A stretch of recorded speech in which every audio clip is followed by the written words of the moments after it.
Hey everybody, my name is Brad. Welcome to iTeach 3D, and today we're going to make a crank arm shaft in Maya 2026. So let's get going. Here's how it looks. I'm going to hide that one. First of all, let's stop it. I'm going to hide it.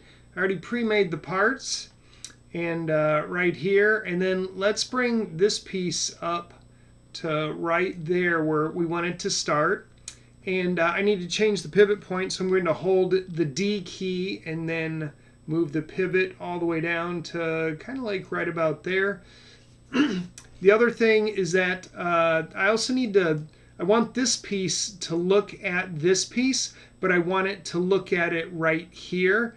And you'll notice that the pivot point is there. Instead of moving the pivot point this time, let's go ahead and add a locator here. So I'm going to click Create Locator, and I will bring the locator down there. I'll leave it out just a little bit so I can see it and select it. So I'll put the locator there, and then I have to. So then I'm going to take this locator and I'm going to parent it to this piece right here. So this is called locator 3. That is P cube 4. So I'm going to middle mouse click, drag the locator onto P cube 4. You can see they're now connected, so that now if I move this piece, the locator moves with it. And I Control Z to go back to where I was. Also, I only want this piece right here, this slide arm, to only slide back and forth. I don't want it to go up and down, and I don't want it to go on the y-axis, only on the x-axis. So I'm going to come up here, and on the Translate Y and Z, I'm going to select them, right click, and say Lock Selected right there. So now they can only move. So if I press the W key, it no longer can go up and down, and it can't go on the y-axis either. So I'm good there. All right, so let's go ahead and get this thing pointed to here first. So I'm going to take this piece, and I'm going to do an aim constraint. Okay, I'd like to do an aim constraint. I'm going to select the locator first. I'm going to shift select this piece right here, and we will make sure that you're in animation mode. Then we'll go up to constrain, and I'm going to do an aim constraint. Let's look at it. I'm just going to reset, edit, reset to make sure everything is cool. And that looks good to me. I'm going to say apply. It's looking at it now, so that looks good. I'm done with my aim constraint. And the thing is that if I select this, watch, it does move it. And but it's looking at the locator is what it's looking at, because I had the locator selected. So I'll move that. I'm going to leave a little gap right about there. All right, now the other thing is that this piece is not connected to here yet. So let's go ahead and this is my P cylinder 3. This little piece here, I just made that so you can actually see it going round and round. It's cylindrical, it's hard to see it because there's no surface on it. P cylinder 4, I'm going to middle mouse click, drag on top of P cylinder 3, and then I'll take this P cube 5 and middle mouse click, drag it on top of P cylinder 3 as well. So if I unroll them, so they're all there, there's the aim constraint. So now when I rotate this thing, pressing the E key, I'm going to rotate it, and you can see that it rotates around. Very good, like a crank arm. All right, very nice. That's the majority of it. Let's go ahead and get that animated. I like to do 30 frames per second. You can't really see that because it's my face is blocking it, but over here on the right-hand side, there's 30 frames per second. And I'm doing 30 frames, just doing 1 second. So I'm going to go to frame 1. With my cylinder selected, it's going to rotate on the y-axis that you can see there. So I'm going to rotate Y, I'm going to right click and say key selected. And there's a key there. And then I'm going to go all the way to frame 30, and I'm going to type in 360 degrees, press enter. And it set a key there because I have, again, you can't see it, but I've got my I have the auto keyframe toggle on there. And now if I just hit play, it goes around and around. And there's a couple things wrong with it that we're going to fix. So let's go back. First thing is that it's acting erratically. So I'm going to show you. It's not smooth animation there. So we've got to go into the graph editor and fix the curves. So still in the animation mode, we're going to go into Windows, Animation Editor, Graph Editor. And then I can open the graph editor, and there you are. You can see it. It's not smooth. It's slow in and slow out.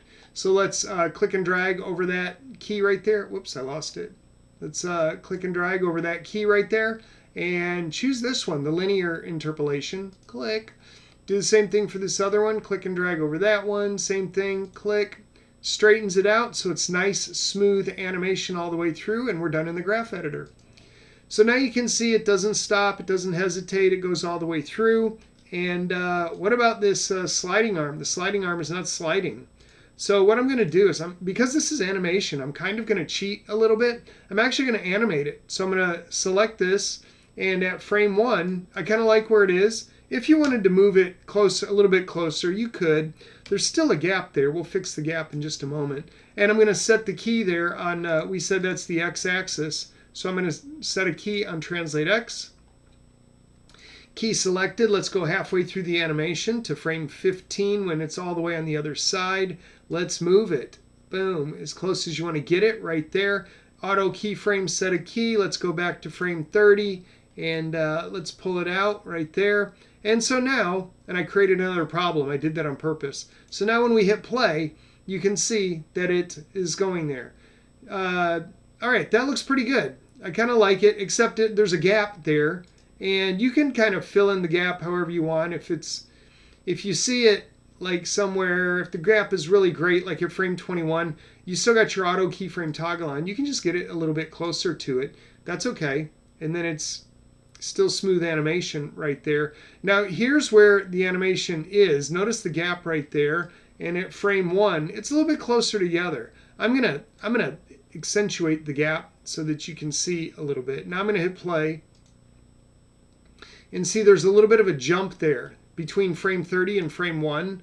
So all I'm going to do, if I pick whichever frame I like better, frame 1. So I'll take this piece, I'm going to copy, so I'll go to frame 1. I'm going to right click, copy keyframe, go to frame 30, right click, and paste. Boom. And you'll notice it slid there. So now when I hit play, nice smooth sliding action, nice smooth crank arm action.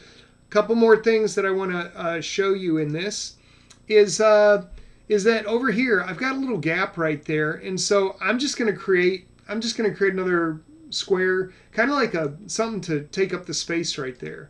So I'll pull it over here and just expand it out a little bit. So I'll make it just a little bit larger, and then we'll scale it up right here, and let's pull it up just a little bit, and then just parent that to this piece right here. So parent p cube 6 to p cube 4. How about that? Parent p cube 6, middle mouse click, drag and drop on p cube 4, and then I'm going to hit play, and then you can't even see the gap. The gap is gone. So pretty cool, just kind of hiding the gap. One more thing I want to show you is that the cylinder kind of looks like it's going backwards according to how it's looking right there. It looks kind of weird. That's because there's 20 segments in it. When I created it, there's 20 segments. If you crank those segments down or change the number, then it's an optical illusion. So if I just make it like 10, now when you do it, now when you hit it, it should look like, yeah, see, now it looks like it's going the right direction. And so it was just an optical illusion. It was going the right direction. But anyway, this is Brad with iTeach3D. If you liked it, please hit like and subscribe, and I'll see you in the next video.